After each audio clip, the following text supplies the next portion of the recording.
Welcome to a new test and teardown video. This time it's a DIY turntable amplifier and RIAA. It's also, I think it's driving a loudspeaker as well. And it is, of course, very, very old.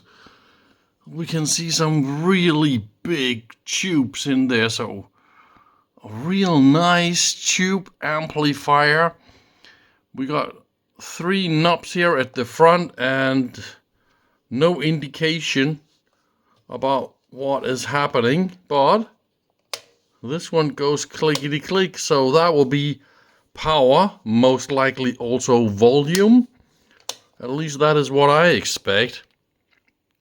I picked this up at the last flea market for only 75 Danish kroner, so that's like, what, $12 or something like that? I can't wait to see what is inside this thing. Can it work?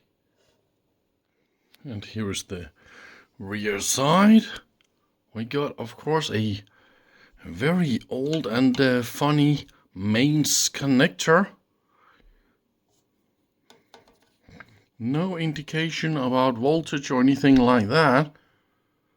So that is højtaler. That is, of course, the loudspeaker and pickup. Yeah, that is, of course, written in English, so we all have a nice chance. But I think I'll just try and open it real careful and see what is inside. So look at that. Even the rectifier is a beautiful tube, a Z1, and they wrote the different tubes here, AF7, AL4. So that means we have a preamplifier tube and a single-ended output amplifier, and that will be the transformer for the output. And this one is made using a special winding for DC current, so it's not saturating the iron core with all the magnetic field from a single-ended amplifier. And that's, of course, just the mains transformer, also looking really, really old. I thought this could be the schematic or something, but it's just some isolation paper that is left here, because some of these components, they look a little bit like dangling in the air and too close to the side. So we better remember to put this in. Could we be so lucky to find any kind of information? No luck. Why wouldn't you write a little message for the future? So this design is a little bit special, but of course it's DIY, right? So we got this piece of aluminium and then a spacer, and here is the front and the bottom in one unit. So I need to remove the knobs, and then I can probably remove all this. Really weird. I just really love the view and the look and the feel of those tubes. Man, they are nice. So if we look at the AZ1 double diode rectifier here, it is from 1953. And then we have the AL4. It's an audio output pentode. It's from 1947. And here is the AF7. So it's a low noise, high frequency pentode. It's from 1959. So that is the youngest of the 3. So that is why I will go ahead and date this amplifier as 1959. And I was able to take away this bottom plate here just by removing the 3 knobs. And I will try and see if I can make a real good photo setup, because I need to put it on the transformer and also carefully and slowly let it stay here on the tubes. And I'm a little bit scared about that, but there is almost no weight in this end, so I think it's gonna go okay. So here we go with a little bit better picture. So the loudspeaker output we can't really see due to this capacitor, but we can see where the wires go. And we can see the yellow wire is also connected to a common ground. So this copper wire here is a chassis and ground, and this is the pickup input. So we've got ground, and then that is the signal.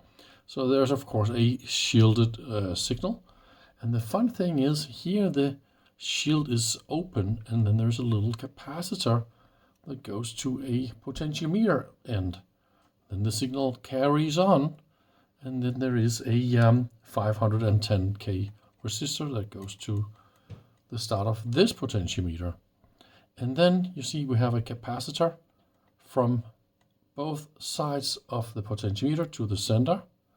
And then there's also a resistor from the other end to ground, and that is 150K. And here in the center, there's another shielded cable going to the center of the next potentiometer. And here it gets funny. The maximum, see if we turn the potentiometer to max, then the center goes to this one. So here is a capacitor going to the input again, okay? And that is only 25 picofarad.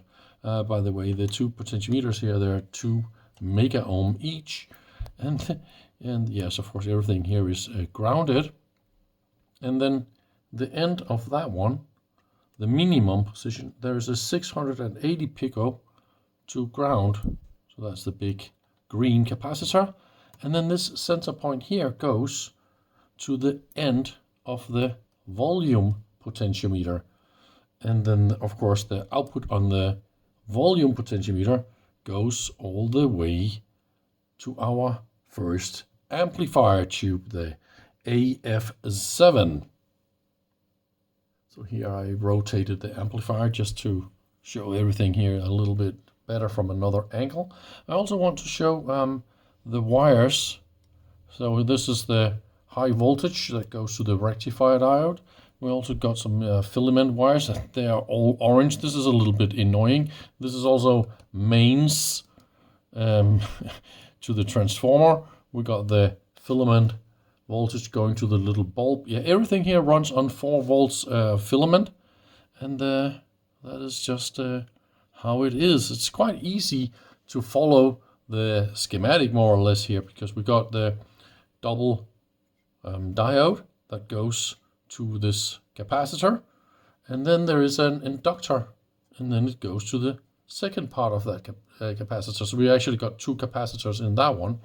And then a high voltage goes, of course, to the output power pentode, that one, and from that capacitor here it goes to the output system for that one. But also the high voltage goes here via a resistor to another capacitor, and that is of course to filter and make it really, really good clean anode supply for the first amplifier tube. And here is a 220K resistor that goes to the anode of the AF7, the first amplifier here.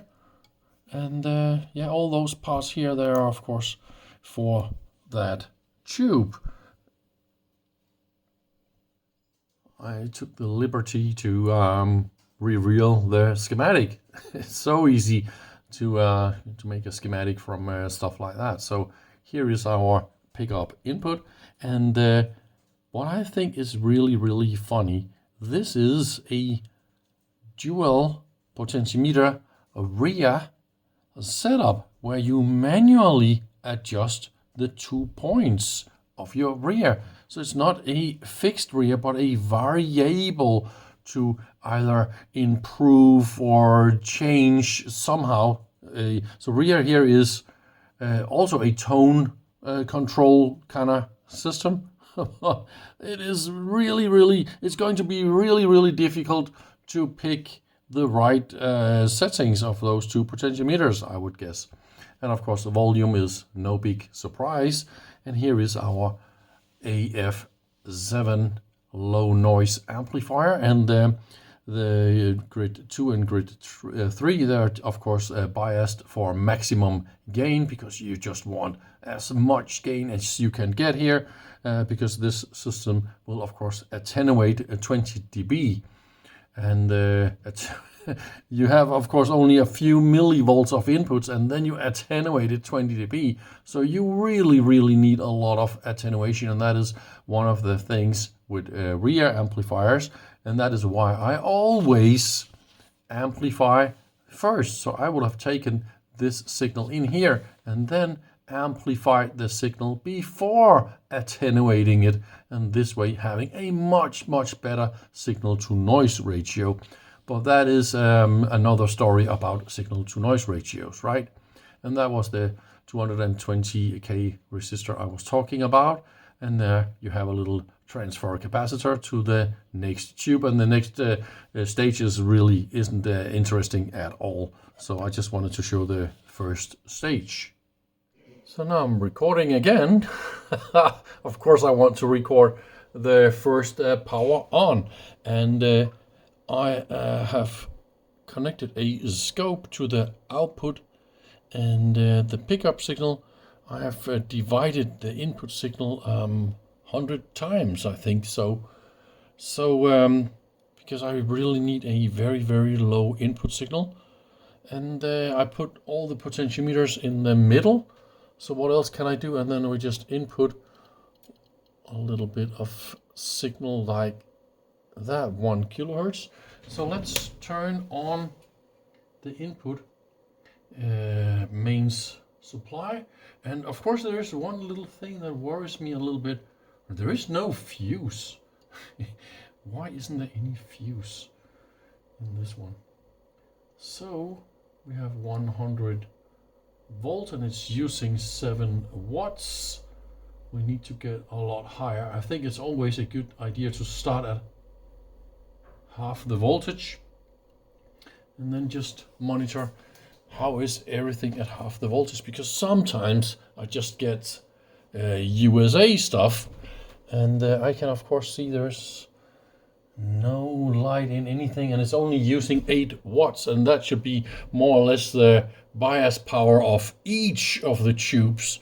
So we need to crank up the power here.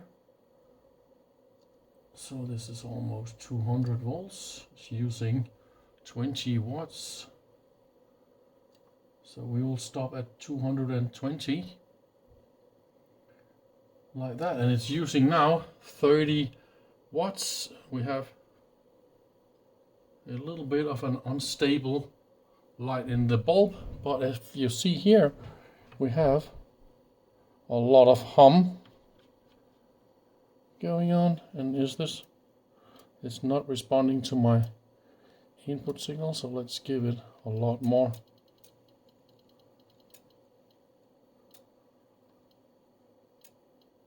Yeah, here we go. This is my input signal, and let's try and play.